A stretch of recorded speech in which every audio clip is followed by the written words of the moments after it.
우리가 이 보배를 질그릇에 가졌으니 이는 심히 큰 능력은 하나님께 있고 우리에게 있지 아니함을 알게 하려 함이라. 우리가 사방으로 우겨쌈을 당하여도 쌓이지 아니하며 답답한 일을 당하여도 낙심하지 아니하며 박해를 받아도 버림받지 아니하며 거꾸로 때림을 당하여도 망하지 아니하고 우리가 항상 예수의 죽음을 몸에 짊어짐은 예수의 생명이 또한 우리 몸에 나타나게 하려 함이라. 우리 살아있는 자가 항상 예수를 위하여 죽음에 넘겨짐은 예수의 생명이 또한 우리 죽을 육체에 나타나게 하려 함이라. 그런즉 사망은 우리 안에 역사하고 생명은 너희 안에서 역사하느니라. 기록된 바 내가 믿었으므로 말하였다 한 것 같이 우리가 같은 믿음의 마음을 가졌으니 우리도 믿었으므로 또한 말하노라. 주 예수를 다시 살리신 이가 예수와 함께 우리도 다시 살리사 너희와 함께 그 앞에 서게 하실 줄을 아노라.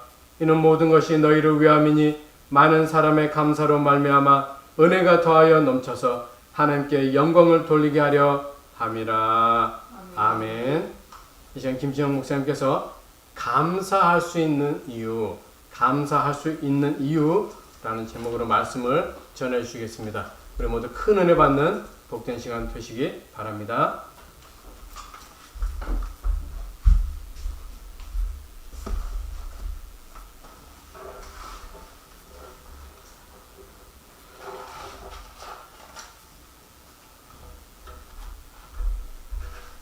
올 한 해를 우리가 한번 돌아보면 감사할 제목들이 얼마나 있는가, 과연 얼마나 많이 있을까라는 생각을 해보게 됩니다. 여러분들에게 감사할 수 있는 마음을 소유할 수 있는 그런 유익들이 과연 올 한 해 무엇일까 한번 저는 생각해 보았습니다. 11월 감사의 절기를 우리가 맞이했습니다. 교회는 일상적으로 감사에 대한 의미와 이유를 찾아 감사하자라고 교육하며 11월 달에는 설교를 합니다.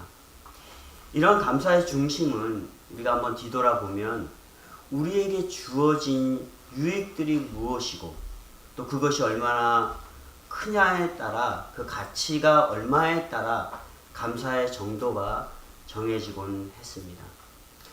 그런데 올 한 해를 우리가 돌아보면 우리에게 주어진 유익을 찾아본다면 감사의 정도가 지난해에 비해 더 크다고 말할 수 있을까? 올 한 해 너무 힘들지 않았습니까? 특히 코로나19로 인해서 팬데믹 상황을 맞이했고 사회, 경제, 개인의 활동 등이 제한되는 것으로 인해서 보이게 또는 보이지 않게 어려움을 당하는 이들이 많았음을 보게 됩니다.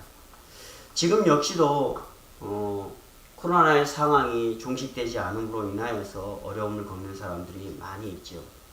한간에 이런 말이 있습니다. 코로나 한 명이 걸리면 10명이 자살한다는 말이 있습니다. 그만큼 이런 코로나 어려운 상황으로 인하여서 사람들이 시리에 빠지고 그것으로 인해서 불안감이 쌓여서 어려움을 겪고 심지어 자살하는 일도 많다는 것입니다. 실제적으로 교회의 상황을 보아도 그렇습니다. 작은 교회, 대형 교회 할 것 없이 그들이 가지고 있는 예상치 못한 어려움으로 인해서 교회 유지에 대한 문제가 대두되었습니다. 저희 교회도 역시 마찬가지로 2년 반 동안 유지하였던 교회 건물을 빼고 또 오늘 이렇게 그래도 감사하게 가정에서 여러분들과 함께 실시간 예배를 드릴 수 있게 됨이 얼마나 감사한지 모릅니다. 그렇다면 이러한 상황들을 우리가 고려해 볼 때 올해는 우리가 감사할 이유가 너무 없다라고 말할 수 있지 않을까요? 일반적인 사람들이라면 예라고 답할 수 있을 것입니다. 그렇다면 오늘 우리 함께 예배드리는 성도님들은 어떻습니까? 저는 지난주에 챈스 일병의 귀환이라는 영화를 잠깐 보았습니다. 이라크 전쟁에서 희생한 젊은 병사 챈스 일병의 시신을 전쟁터에서 가족에게 전달하는 그러한 내용에서 시작됩니다. 해병대 지휘본부에서 일하는 마이클 중령은 이라크 전쟁 중이었지만 자신은 편안한 보직을 수행하며 가족들과 지내고 있었습니다. 그는 분명 전쟁터로 향해야 됐지만 가족을 위해 목숨을 담보로 하는 전쟁터를 가지 아니하고 자신의 직급을 활용해 본국에 남아 보직을 수행하고 있었습니다.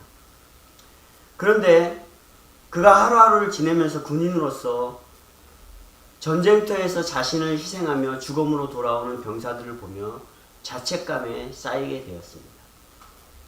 그러던 중 마이클은 첼스 일병, 19살 되는 첼스 일병이 전쟁터에서 죽고 그 시신을 본국으로 귀환한다는 소식을 듣게 되었습니다. 그래서 마이클 중령은 이 첼스 일병의 시신을 가족의 품으로 운구하는 책임자로 나서기를 원했습니다. 대부분 이 책임자들은 하사관들이 하는 것인데 중령이 한다는 것은 결코 있을 수 없는 일이었습니다. 그는 자신이 가족을 위해 군인의 책임감을 뒤로하였기에 국가와 국민 그리고 자신과 자신의 가족을 위해 희생한 첼스 일병을 한 군인으로서 가족의 품으로 안전하고 존엄하게 운구하고 싶었던 것이었습니다. 도보군인 시신 안치소에 첼스 일병의 시신이 도착하였고 시신을 관리하는 사람들은 어린아이와 같이 첼스 일병의 시신을 닦고 보존하여서 마침내 첼스 일병의 시신을 마이클 중령은 인도받았습니다. 대륙의 절반을 횡단하는 운구가 시작되었습니다. 안치소에서는 운구자들에 대한 교육을 하였는데 한 사람의 시신이 아닌 국가와 국민을 위해 위대한 순교를 한 사람으로서 존경과 예의를 갖추라라고 그렇게 교육을 받았습니다. 그리고 공항에 도착하여 중령은 시신을 내리고 비행기에 그 시신을 실을 때에도 비행사에서 준비한 1등석에 먼저 착상한 것이 아니라 시신이 옮겨지는 그 공항터에 내려가서 첼스 일병을 가는 그 길에 예의를 갖추게 됩니다. 이것을 본 많은 사람들도 병사를 향한 감사의 표를 하게 됩니다. 그리고 기장도 그것을 보았기에 장례 방송을 통해 우리 비행기 안에는 우리 국가를 위해서 위대한 죽음을 마다하지 않은 첼스 일병과 그 시신을 운구하는 마이클 중령이 타고 있습니다. 그들에 대해서 감사한 마음으로 예를 표했으면 좋겠습니다. 라고 방송을 하였습니다. 그리고 경유지에 도착했을 때 기장은 첼스 일병의 시신에 대한 예의를 갖추도록 마이클 중령을 먼저 내리도록 승객들에게 양해를 구합니다. 모든 승객은 그 결정을 당연히 존중하며 첼스 일병에 대한 감사의 표를 마이클 중령에게 전합니다. 운구를 비행기에서 내리고 보관소에 밤새 놓고 다음 비행기를 타야 하는 상황. 비행사에서는 이미 마이클 중령을 위한 호텔을 준비했다고 했습니다. 그런데 마이클 중령은 그 호텔을 거절하고 차가운 공항에 보관되어 있는 첼스 일병과 밤을 함께 보내겠다고 합니다. 그리고 그 다음날 똑같은 운구 여정을 통해 첼스 일병의 고향 마을에 도착합니다. 그리고 그것에서 모든 마을 주민들이 모여서 19살 젊은 병사의 희생을 애대하며 감사하게 됩니다. 마이클 중령은 그곳에서 첼스 일병과 함께 근무한 병사를 만나고 그가 어떻게 근무했는지에 대한 이야기를 듣게 됩니다. 사실 전사한 그날 첼스 일병은 휴가였다고 합니다. 그런데 동료들이 위험한 작전에 투입되는 것을 알고 그가 휴가를 반납하고 함께 가겠다고 했습니다. 그리고 첼스 일병은 작전지에서 수상한 것을 먼저 자신이 포착하고 자기가 먼저 확인하겠다고 그곳으로 향하여 가서 적이 날아오는 총을 그가 온몸에 받았습니다. 그리고 그곳에서 첸시 일병은 전사하였고 그것으로 인하여서 많은 동료들의 목숨을 살릴 수 있었다라는 이야기를 들었습니다. 첸시 일병은 국가와 국민 그리고 동료를 위해 기꺼이 희생한 전사자였습니다. 아무리 잘 훈련된 군인이라도 19살의 젊은 청년이 어떻게 이런 죽음을 두려워하지 않았을까? 어떻게 하면 이렇게 자신의 임무를 다했을까? 한번 생각해 보았습니다. 분명 그 생각과 마음 속에 국가, 국민, 가족, 동료를 위해서라는 그러한 책임의식이 있었기 때문이 아닐까 생각해 봅니다. 그에게는 우리가 말할 수 있는 그것이 책임의식이라 생각할 수 있지만 아마 첸시 일병에게는 그 모든 것이 그 가슴에 담았던 보배가 아니었나 생각해 보았습니다. 이제 성경 본문으로 돌아가 보겠습니다. 우리가 온 한 해를 돌아보면서 정말 감사할 이유가 있을까? 그렇다면 그 감사할 이유들을 찾기 위하여서 오늘 성경에서 보면 그것을 베네핏이라 얘기했는데 그 베네핏이 얼마나 많이 있을까? 라고 생각해 본다면 과연 베네핏이 많지 않았던 한 해 같아요. 사실 우리 은 목사님하고 교회를 다 정리하고 나오는데 참 마음이 안타깝더라고요. 제 자신이. 그리고 하나님 앞에 죄송한 마음이 들더라고요. 2년 반을 힘들게 꾸려왔던 교회인데 참 이 어려운 시기 때문에 교회를 내려놓고 모든 짐을 싸고 정리해서 나오는데 정말 하나님 참 제가 죄송합니다. 그래도 감사합니다. 그래도 가정에서 함께 이런 상황이라 방송을 통해서 예배할 수 있으니 그래도 감사합니다. 라는 그러한 마음을 가지고 교회를 떠났던 기억이 됩니다. 이런 것들을 보면 무엇을 감사할까? 하나님 이런 일이 없이 살아왔으면 얼마나 좋았을까요? 라는 그런 생각도 듭니다. 그런데 오늘 바울이 고린도 성도들을 향하여서 쓴 서신들을 바라볼 때 감사할 이유가 우리가 소유하고 있는, 우리가 누리고 있는 베네핏에 있는 것이 아님을 깨닫게 됩니다. 바울은 늘 하나님 앞에 감사할 수 있었던 이유에 대해서 첫 번째 뭐라고 얘기합니까? 바로 보배를 소유하였기 때문이다 라고 말합니다. 본문 7절을 보면 이 보배를 질그릇에 가졌으니 라고 말합니다. 바울은 고린도 성도들에게 자신이 사도로서 끝까지 복음을 전하고 있는 모습을 이렇게 표현한 것입니다. 자신이 질그릇같이 보잘것없는 존재인데 그 안에 보배가 있었다라고 말합니다. 이 보배는 바로 무엇입니까? 복음 곧 예수 그리스도로 말미암은 구원의 복음입니다. 이 보배는 6절에 하나님으로부터 시작된 빛이 창조로부터 어둠을 몰아내고 자신의 영혼의 구원의 빛으로 나타난 영적으로 무지하였던 자신을 그리스도의 얼굴에 나타난 하나님의 영광을 아는 그러한 지식으로 채워진 것이다 라고 말합니다. 그래서 바울은 그리스도 곧 하나님이시며 그분께 감사의 영광을 돌릴 수밖에 없었다라고 말하는 것이죠. 이와 같은 지식, 이와 같은 보배는 예수 그리스도의 죽음이 생명이 되었음을 깨달았을 때 그는 알았다라고 말합니다. 그가 죽지 아니하였으면 내가 이것이 보배임을 알지 못했다라고 고백하는 것이죠. 그리고 이 보배는 자신이 온갖 상황에서 기름을 짜낸다는 것은 뭡니까? 그 작은 깨알을 기름을 만들기 위해서는 어떻게 해야 돼요? 짜내고 짜내야 되는 이러한 일이 있습니다.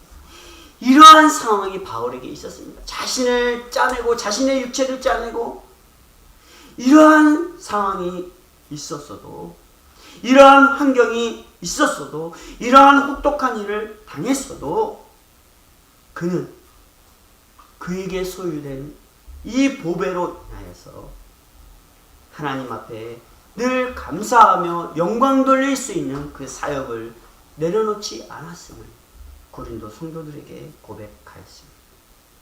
왜 그렇습니까?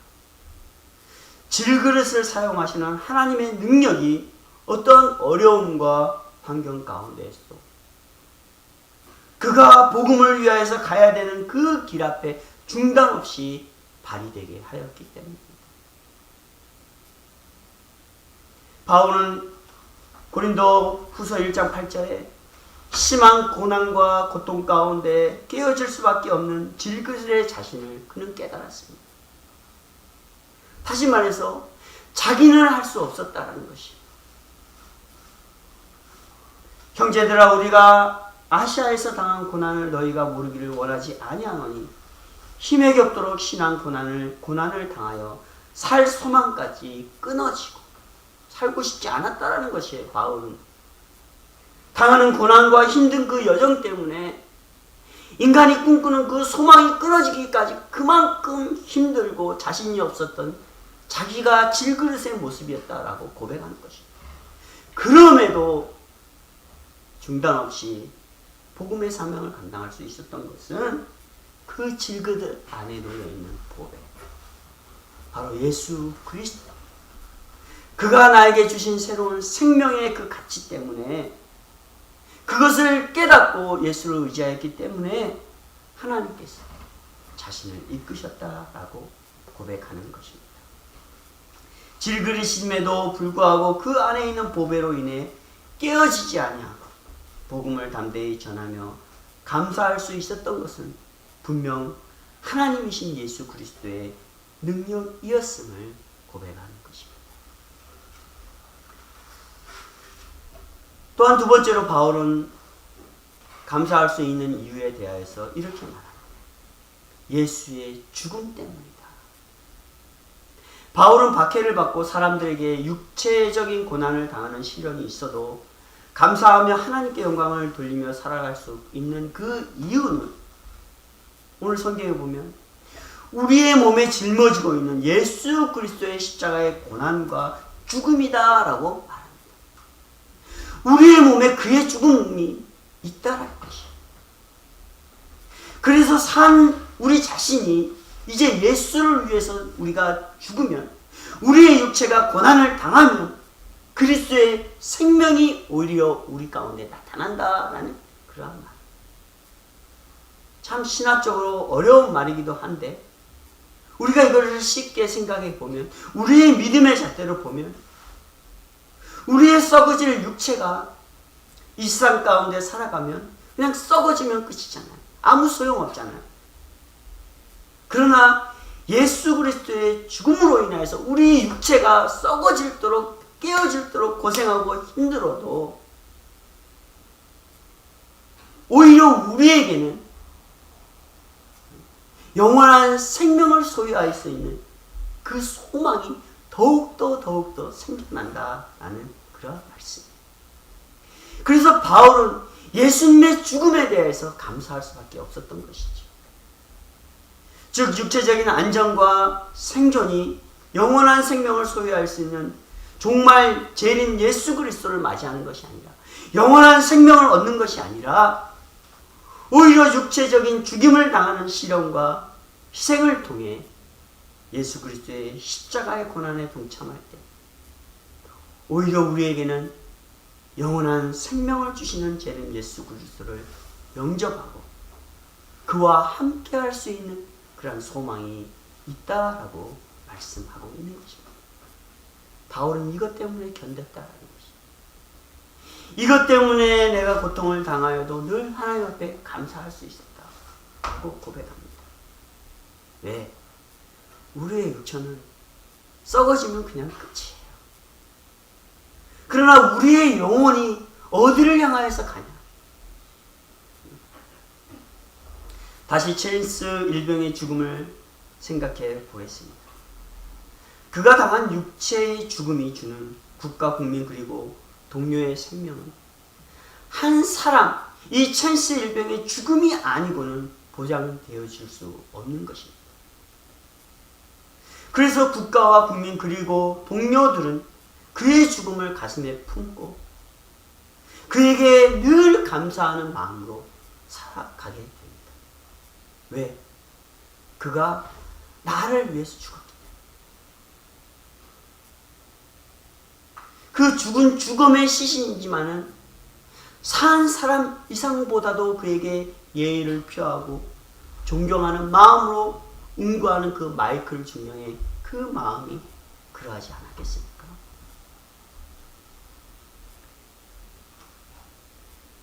그렇다고 우리 모두가 다 챈스 일병과 같은 죽음이 증명한 상황을 받아들일 수 있을까요? 바울은 이러한 질문에 정확한 답을 합니다. 오늘 12절 말씀에 죽음 가운데 생명이 있다라고 말씀합니다. 너무 반어적인 표현인 것 같지만 너무 정확한 말씀인 것 같아요. 예수님께서 만인에게 생명을 주기 위해 고난과 십자가의 죽음을 감내하셨던 것처럼 바울 자신의 고난과 시련이 고린도 교회 성도들에게 유익이 되었다라고 말씀하는 것이에요. 예수 그리스도의 죽음이, 그의 고난이 나를 복음으로 이끌어서 영원한 생명으로 이끌었던 것처럼 내가 당하는 고난과 핍박이 여러분들 성도들이 더 하나님을 향하여서 살아갈 수 있는 그런 안전한 유익이 되었습니다 라고 말하는 것이에요. 챈스 일병의 죽음이 많은 동료들의 생명을 유익하게 한 것처럼 말입니다. 예수 그리스도의 죽음으로 영원한 생명을 받아 육체를 아끼지 아니하고 희생하며 살아갈 때 우리의 희생을 통하여서 또 다른 영혼들이 구원받고 또 다른 영혼들이 하나님께서 주시는 안식의 삶을 누릴 수 있다는 것. 이것 때문에 바울은 죽음을 기꺼이 마다하지 아니하고 복음을 위해 달려왔다라고 말씀하고 있는 것입니다. 죽음은 분명 감사할 수 있는 이유입니다. 신약 성경에 죽음이란 단어를 한번 찾아보았습니다. 그 중에 오늘 본문과 관련된 죽음은 누가복음 1장 79절과 골로새 1장 21절에 있었습니다. 누가복음에서는 죽음을 반어적인 표현으로 빛이라 의미합니다. 그늘에 앉은 자를 비추고, 그리고 그 죽음은 빛이요 평강의 길로 인도한다 라고 말합니다. 그리고 골로새에서 죽음은 화목하게 하고 거룩하게 하여서 더 이상 흠없고 책망할 것이 없는 자로 바꾸어준다 라고 말합니다. 그렇습니다. 바울은 예수 그리스도의 죽음이 사망의 그늘 가운데 앉아있는 자신에게 빛을 비춰주었고, 예수 그리스도의 그 죽음이 평강 없이 세상 가운데 아웅바둥대며 살아가는 자신에게 참된 평강의 길이 저 하늘에 있다는 것을 깨닫게 하여서 그 길로 가게 하였다라는 것을 그 깨달았기, 주님과 화목하여 더 이상 세상 가운데에서 육체 가운데 사는 자가 아니라 하나님의 사람으로서 거룩한 자로 육체를 희생하더라도 많은 사람들에게 예수 그리스도의 복음을 전하는 자로, 그래서 하나님 앞에 책망할 것이 없는 자로 그가 살아왔던 것을 오늘 우리 성도들과 고린도 성도들에게 증거하고 있는 것입니다. 어떻게 이것이 가능할 수 있었을까요? 바로 죽음 때문에 사실 죽음. 그렇다면 남을 위해 이런 죽음의 십자가를 어떻게 감내할 수 있을까? 저는 또 생각해 보았습니다. 오늘 13절 말씀에 만인을 구원하는 복음에 대한 믿음, 즉 하나님에 대한 믿음이 있으면 가능하다라고 말합니다. 오늘 13절 말씀은 시편 116편 10절을 바울이 인용한 말씀입니다. 저자의 절망적인 질병으로 오는 낙담 속에서 그는 하나님께 기도합니다. 그러면서 하나님께서 자신을 구원하시려는 것을 믿고 너무나도 감사해서 어떻게 하면 하나님께 더 무엇인가 헌신할 수 있을까라는 의지의 말씀이 바로 이 시편 116편 10절의 말씀입니다. 즉 어떠한 고난과 죽음의 상황에서도 하나님께서 구원해 주신다는 것을 알고 믿었기에 내가 비록 이 당하는 고난일지라도 더 주를 위해서 내가 어떻게 하면 살아갈 수 있을까라고 고민하는 것이지. 그러니 이러한 고민 가운데 닥쳐오는 죽음이라면 그것을 마다할 수 있겠습니까? 이 믿음은 자신이 복음 사역자의 사명을 끊임없이 수행할 수 있었던 근거였음을 바울은 이 시편 116편 10절의 말씀을 통하여서 고백하였던 것입니다. 그래서 바울은 뭐라고 말합니까? 나는 나뿐 아니라 만인을 구원하시려는 하나님을 믿는다. 이 13절 말씀을 제가 좀 더 해석한 것이에요. 그러니 그분의 복음을 내가 죽을지언정 끝까지 말하겠다. 왜? 15절 말씀에 이렇게 말합니다. 그 만인들이 다 듣고 깨달아서 그들 모두가 하나님께 감사하며 영광 돌릴 수 있도록. 그래서 나는 육체의 죽음을 기꺼이 감당하겠다. 바울은 왜 이런 고백을 합니까? 예수 그리스도의 죽음, 그것으로 인하여서 그가 살았고 영원한 생명을 얻었고 그래서 늘 감사하며 자기에게 주어진 그러한 사명을 감당할 수 있었기 때문이었습니다. 11월 감사의 계절, 올 한 해 우리에게 주어진 베네핏을 찾으라면 너무 형편없고 혼란스러운 한 해였습니다. 아니 앞으로도 혼란스럽고 어려움에 처할 수 있는 상황이 올 수도 있습니다. 그렇게 감사할 수 없을까요? 다시 말하자면 감사는 우리에게 주어진 베네핏의 가치가 아니라 즉 육체의 가치가 아니라 영혼의 가치이며 그 영혼이 영원한 생명을 향해 나아가고 있냐의 문제입니다. 그것은 예수님의 고난과 죽음에 대한 감사가 있을 때 가능할 것입니다. 그래서 내 자신이 질그릇 같은 존재일지라도 이 어려움 가운데 깨어지지 아니하고 나를 붙드신 이가 하나님이시고 나를 이끄신 이가 하나님의 능력임을 알아서 어김없이 우리의 맡겨진 삶의 터전 속에서 우리의 사명을 죽을 때까지 감당하는 것이 바로 우리의 감사의 이유라는 것을 여러분들이 깨닫고 오늘 이 11월을 시작하는 첫 주, 주님 나를 위해서 십자가의 고난과 죽음, 부활, 영원한 생명 주심을 참으로 감사를 드립니다. 그래서 내가 살아온 이유였고 앞으로도 살아갈 이유임을 제가 고백합니다.